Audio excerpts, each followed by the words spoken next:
So what are some of the approaches or suggestions that we can make around embedding Clifton strengths per se? There are a couple of options around this and their versions of it. You can make a big splash. You can focus on your teams. You can begin with your leaders and managers. And you can work one-to-one. Our suggestion is that it's obviously a combination approach, but you can start anywhere. Some organizations start with a big splash. Some start with a little bit of a pilot project around teams. Some start to think about management capacity around this issue. And then some start with one-to-one coaching, and then it sort of balloons and develops from there. There's no right approach. It depends on your context and the organization you're working with.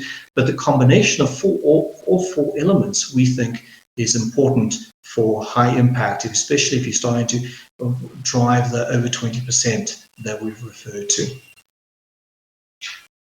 So what are the most important steps for building a strengths-based culture? We're going to take you through the 5 steps that we think are important. Start with leadership. Give employees an opportunity to start thinking about what their talents are. Build an internal network of strengths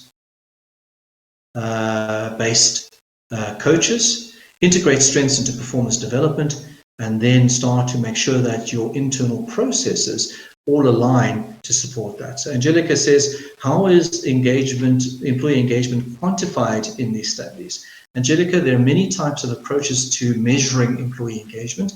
The Gallup approach is called Q12, which is 12 questions around what we think are really important for individuals in terms of motivating them, committing them to the organization, and helping them thrive in organizations. So there are 12 areas that we look at, everything from do managers provide feedback through to do you have a great friendship at work that you can rely on, and that's how we get an engagement score coming out of that. There are many other engagement approaches on the market. You can have a look at that. We think that there's an over 90% overlap across the major employee engagement indices or measurement areas, so whichever one that you take. We're agnostic, in other words, as long as you have an engagement score and you know the areas that you want to work within, we think the approach, the 5 steps that we're going to take you through will work. The big stat or statistic that you need to keep in mind that about 70%, 70, variability in your employee engagement score is dependent on what managers do or don't do.